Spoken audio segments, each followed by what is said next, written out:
Hi all, welcome to അഡ 24/7. എൻ്റെ പേര് ജിജി. സോ ഇന്ന് നമ്മൾ നോക്കാൻ പോകുന്നത്, നമുക്കറിയാം ഹൈക്കോർട്ട് അസിസ്റ്റൻ്റ് നോട്ടിഫിക്കേഷൻ വന്നു. അത് അപ്ലൈ ചെയ്യാനുള്ള ഡേറ്റ് ഒക്കെ കഴിഞ്ഞു. ഒത്തിരി പേര് ഹൈക്കോർട്ട് അസിസ്റ്റൻ്റ് അപ്ലൈ ചെയ്തിട്ടിരിക്കുമായിരിക്കും. അപ്പോൾ ഈ ഹൈക്കോർട്ട് അസിസ്റ്റൻ്റ് അപ്ലൈ ചെയ്തിട്ടിരിക്കുന്നവർ എങ്ങനെയാണ്, അല്ലെങ്കിൽ അതിന് ഏറ്റവും ഇമ്പോർട്ടൻ്റ് ആയിട്ടുള്ള ഒരു പോർഷൻ എന്ന് പറയുന്നത്, നമുക്കറിയാം 50 മാർക്ക് ഇംഗ്ലീഷും 40 മാർക്ക് ജി കെയും അതുപോലെ തന്നെ 10 mark maths and mental ability ആണ്. അപ്പോൾ ജി കെയിൽ 40 മാർക്ക് ഏതിലൊക്കെയാണ് നമ്മൾ കൂടുതൽ കോൺസെൻട്രേറ്റ് ചെയ്യുന്നത്, ഏതൊക്കെ ടോപ്പിക്കാണ് കൂടുതലായിട്ട് ചോദിക്കുന്നത്, ഇതൊക്കെ നിങ്ങൾക്ക് അറിയാനൊരു ക്യൂരിയോസിറ്റി ഉണ്ടാവും. കാരണം ഇതറിയുമ്പോൾ ആ ഒരു രീതിക്കുള്ള പ്രിപ്പറേഷൻ നമുക്ക് നടത്താം, കൂടുതൽ കുറച്ചുകൂടി സ്മാർട്ട് വർക്ക് ചെയ്യാം അല്ലേ. അപ്പോൾ നമുക്ക് സ്റ്റാർട്ട് ചെയ്യാം. അപ്പോൾ അതിനു മുമ്പ് നമ്മുടെ ആപ്പ് ആരെങ്കിലും ഇൻസ്റ്റാൾ ചെയ്തിട്ടില്ലെങ്കിൽ നമ്മുടെ ആപ്പ് ഇൻസ്റ്റാൾ ചെയ്യുക. നമ്മുടെ ആപ്പ് ഇൻസ്റ്റാൾ ചെയ്യുന്നതിലൂടെ നിങ്ങൾക്ക് ഡെയിലി ക്വിസസും കറണ്ട് അഫയേഴ്സും ജോബ് അലേർട്സും ഇങ്ങനെയുള്ള എല്ലാ കാര്യങ്ങളും ലഭിക്കുന്നു. നമ്മുടെ ചാനൽ ആരെങ്കിലും സബ്സ്ക്രൈബ് ചെയ്യാനുണ്ടെങ്കിൽ ഇനിയും ചാനൽ സബ്സ്ക്രൈബ് ചെയ്യുക. ഓക്കെ, അപ്പോൾ നമുക്ക് എന്തായാലും സ്റ്റാർട്ട് ചെയ്യാം. എങ്ങനെയാണ് നമുക്ക് ജി കെ പാർട്ട് കവർ ചെയ്യാം എന്നാണ് ഈ ഒരു സെഷനിൽ നമ്മൾ ഡിസ്കസ് ചെയ്യാൻ പോകുന്നത്. അപ്പോൾ നമ്മുടെ ജി കെ എന്ന് പ്രധാനമായിട്ട് ഇമ്പോർട്ടൻ്റ് ആയിട്ട് ചോദിക്കുന്ന ഭാഗങ്ങൾ എന്ന് പറയുന്നത് കോൺസ്റ്റിറ്റ്യൂഷൻ. ഏറ്റവും കൂടുതൽ നിങ്ങൾ ഇമ്പോർട്ടൻസ് കൊടുക്കേണ്ടത് ജി കെ പാർട്ടിൽ കോൺസ്റ്റിറ്റ്യൂഷൻ തന്നെയാണ്. അപ്പോൾ കോൺസ്റ്റിറ്റ്യൂഷൻ എന്ന് പറയുമ്പോൾ അതിലെന്തൊക്കെയാണ്, ഈ കോൺസ്റ്റിറ്റ്യൂഷനിൽ തന്നെ കുറേ കാര്യങ്ങൾ പറയുന്നുണ്ട്. അതായത് കോൺസ്റ്റിറ്റ്യൂവൻ്റ് അസംബ്ലിന്ന് ചോദ്യങ്ങൾ ചോദിക്കാറുണ്ട്. ഫാക്ട്സ് ആണ് നമുക്ക് പി എസ് സിയിലെ ഇപ്പോഴത്തെ ഒരു പി എസ് സി പാറ്റേൺ പോലെയൊന്നും അല്ല ഹൈക്കോർട്ട് അസിസ്റ്റൻ്റ് എക്സാം എന്ന് പറയുന്നത്. കൂടുതലായിട്ട് ഫാക്ട്സ് ഓറിയൻറ്റഡ് ആണ് ചോദിക്കുന്നത്. ഇപ്പോൾ കോൺസ്റ്റിറ്റ്യൂവൻ്റ് അസംബ്ലിയിൽ തന്നെ ആദ്യത്തെ പ്രസിഡന്റ് ആരാണ്, അതുപോലെ തന്നെ ആദ്യത്തെ ആംഗ്ലോ ഇന്ത്യൻ മെമ്പർ ആരാണ് കോൺസ്റ്റിറ്റ്യൂവൻ്റ് അസംബ്ലിയിൽ, ഇങ്ങനെയുള്ള ചോദ്യങ്ങളാണ് നമുക്ക് എക്സ്പെക്ട് ചെയ്യാൻ സാധിക്കുന്നത്. പിന്നെ ഫണ്ടമെന്റൽ റൈറ്റ്സ് ഒക്കെ കൂടുതലായിട്ട് ചോദിക്കാറുണ്ട്. ഫണ്ടമെന്റൽ റൈറ്റ്സ് നമ്മൾ ചോദിക്കുമ്പോൾ ഓരോ ആർട്ടിക്കിളിൽ എന്താണ് മെൻഷൻ ചെയ്തിരിക്കുന്നത്, അല്ലെങ്കിൽ ആർട്ടിക്കിൾ മെൻഷൻ ചെയ്തിരിക്കുന്ന ഒരു കാര്യം പറഞ്ഞിട്ട് അത് ഏത് ആർട്ടിക്കിൾ ആണ് എന്ന് ചോദിക്കാറുണ്ട്. പിന്നെ നമ്മൾ കൂടുതലായിട്ട് സുപ്രീം കോടതിയുടെയും ഹൈക്കോടതിയുടെയും ഫാക്ട്സ് ഒക്കെ ചോദിക്കാറുണ്ട്. ഇഷ്ടംപോലെ സുപ്രീം കോടതിയുടെയും ഹൈക്കോടതിയുടെയും ഫാക്ട്സ് ചോദിക്കാറുണ്ട്. പിന്നെ അമെൻമെന്റ്സ് ചോദിക്കാറുണ്ട്. ഓക്കെ, കോൺസ്റ്റിറ്റ്യൂഷൻ അമെൻമെന്റ് ആക്ടുകൾ സാധാരണ രീതിയിൽ കോൺസ്റ്റിറ്റ്യൂഷനിൽ ചോദിക്കാറുണ്ട്. അത് കഴിഞ്ഞ് പിന്നെ അടുത്ത് ചോദിക്കാറുള്ളത് പ്രസിഡന്റിനെ കുറിച്ച് ചോദിക്കാറുണ്ട്. പ്രസിഡന്റ്, പിന്നെ വൈസ് പ്രസിഡന്റിനെ കുറിച്ച് ചോദിക്കാറുണ്ട്. പിന്നെ കേസസും ലാസ്റ്റ് നടന്ന എക്സാമിലൊക്കെ കേസസ് കൂടുതലായിട്ട് ചോദിച്ചത് കാണാൻ സാധിക്കും. അപ്പോൾ കേസസ് ചോദിക്കാറുണ്ട്. ഓരോ കേസ് അത് എന്തുമായിട്ട് റിലേറ്റ് ചെയ്താണ്, ഏത് വർഷമാണ്, ഇങ്ങനെയുള്ള രീതിയിലുള്ള ക്വസ്റ്റ്യൻസ് ആണ് കോൺസ്റ്റിറ്റ്യൂഷന് നമ്മൾ എക്സ്പെക്ട് ചെയ്യേണ്ടത്. ഏറ്റവും കൂടുതൽ ശരിക്കും ചോദിക്കുന്നത് കോൺസ്റ്റിറ്റ്യൂഷനിൽ നിന്നാണ്. ലാസ്റ്റൊക്കെ നമ്മൾ പേപ്പറൊക്കെ എടുത്ത് നോക്കിക്കഴിഞ്ഞാൽ മനസ്സിലാവും കോൺസ്റ്റിറ്റ്യൂഷനിൻ്റെ വെയിറ്റേജ് കൂടിയിട്ടാണ് വരുന്നത് കേട്ടോ. ഇനി സുപ്രീം കോടതിയും ഹൈക്കോടതിയിൽ നിന്ന് ചോദിക്കുന്നത് എന്താ വെച്ചാൽ ഫസ്റ്റ് ജഡ്ജ് ആരാണ്, ഫസ്റ്റ് ട്രാൻസ്ജെൻഡർ ജഡ്ജ് ആരാണ്, അതുപോലെ തന്നെ ഇപ്പോഴത്തെ ജഡ്ജ് ആരാ, ചീഫ് ജസ്റ്റിസ് ആരാണ്, അങ്ങനെയുള്ള ഒത്തിരി കാര്യങ്ങളില്ലേ.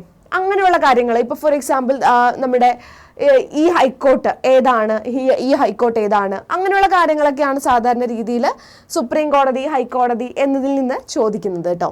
ഇനി ജോഗ്രഫി എന്ന് പറയുമ്പോഴും സാധാരണ ചോദിക്കുന്നത് ഓരോ historical places, historical places geography നമ്മൾ നോക്കുവാണെങ്കിൽ ഇന്ന സ്ഥലം അതെവിടെയാണ്, അല്ലെങ്കിൽ ഇന്നൊരു മോണിമെന്റ്, ഇതൊരു ഫോർട്ട്, അതൊക്കെ എവിടെയാണ് സ്ഥിതി ചെയ്യുന്നത്, ആ ഒരു രീതിയിലുള്ള ക്വസ്റ്റ്യൻസ് ആണ് ചോദിക്കാറുള്ളത്.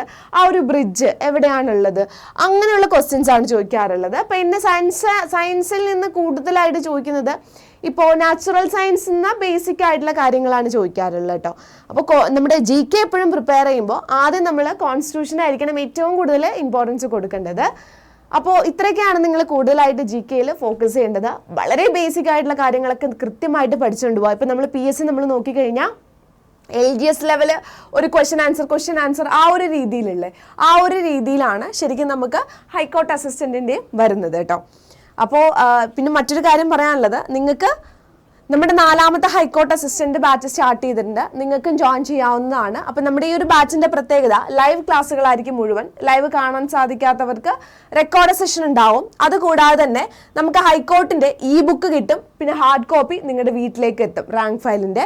ഇത് കൂടാതെ തന്നെ സ്റ്റഡി മെറ്റീരിയൽസ് ക്ലാസ്സിൽ എടുക്കുന്നത് നിങ്ങൾക്ക് തരും. ഈവൻ അത് പ്രിന്റ് എടുക്കാനുള്ള ഫെസിലിറ്റി ഉണ്ടാവും. കാരണം എല്ലാവർക്കും ബുക്കിൽ തന്നെ അല്ലെങ്കിൽ മൊബൈലിൽ തന്നെ നോക്കിയിരിക്കുമ്പോൾ കണ്ണിന് ചില പ്രശ്നങ്ങളൊക്കെ ഉണ്ടെങ്കിൽ അതൊക്കെ സോൾവ് ചെയ്യാൻ പറ്റും.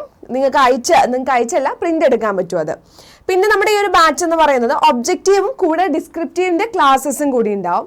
ഇനിയിപ്പോൾ ഒബ്ജക്റ്റീവ് എല്ലാം സെറ്റാണ്, ഡിസ്ക്രിപ്റ്റീവിന്റെ മാത്രം മതിയെങ്കിൽ അതിൻ്റെയും നിങ്ങൾക്ക് വേറെ ഉണ്ടാവും കേട്ടോ. അപ്പോൾ ഈ ഒരു ബാച്ചിൽ ജോയിൻ ചെയ്യുമ്പോൾ Y681 Y681 എന്ന കോഡ് ഉപയോഗിച്ച് വേണം നിങ്ങൾ ജോയിൻ ചെയ്യാൻ. Y681 എന്ന കോഡ് ഉപയോഗിച്ച് ജോയിൻ ചെയ്യുക. ഇനി എങ്ങനെയാണ് പർച്ചേസ് ചെയ്യുന്നത് കാണിച്ചു തരാം. 2 രീതിയിൽ പർച്ചേസ് ചെയ്യാം. ഒന്നില്ലെങ്കിൽ ആപ്പ് വഴി പർച്ചേസ് ചെയ്യാം, അല്ലെങ്കിൽ ഗൂഗിൾ വഴി പർച്ചേസ് ചെയ്യാം. ആപ്പ് വഴിയാണെങ്കിലും ഗൂഗിൾ വഴിയാണെങ്കിലും ഈ ഒരു രീതിയിൽ തന്നെയാണ് നിങ്ങൾ എടുക്കേണ്ടത്.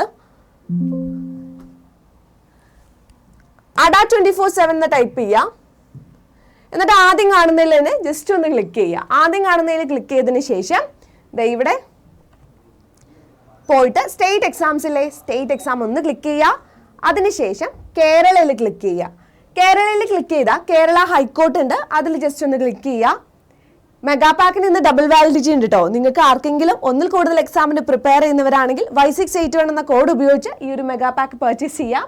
അതല്ലെങ്കിൽ ഹൈക്കോർട്ട് അസിസ്റ്റന്റിന്റെ ബാച്ച് ഉണ്ട്. അപ്പോൾ ഈ ഒരു ബാച്ചിൽ ബൈ നൗ കൊടുക്കുക, മോളത്തെ കോഡ് റിമൂവ് ചെയ്യുക. Y681 ഏത് കോഴ്സ് പർച്ചേസ് ചെയ്യുമ്പോഴും മോളത്തെ കോഡ് റിമൂവ് ചെയ്തിട്ട് Y681 എന്ന കോഡ് കൊടുക്കുക, അപ്ലൈ ചെയ്യുക. 2343 രൂപയ്ക്ക് നിങ്ങൾക്ക് ഈ ഒരു കോഴ്സ് പർച്ചേസ് ചെയ്യാൻ സാധിക്കും. ഓക്കെ, അപ്പോൾ ഇത്രയൊക്കെയാണ് ഇന്ന് പറയാനുള്ളത്. അപ്പോൾ വീണ്ടും അടുത്തൊരു സെഷനിൽ നമുക്ക് കാണാം. അപ്പോൾ എല്ലാവർക്കും ഓൾ ദി ബെസ്റ്റ്. ഓക്കെ, അടുത്തൊരു സെഷനിൽ കാണാം. അപ്പോൾ എന്തെങ്കിലും ഡൗട്ടോ കാര്യങ്ങളൊക്കെ ഉണ്ടെങ്കിൽ താഴെ നിങ്ങൾ കമൻറ്റ് ചെയ്യുക. ബൈ.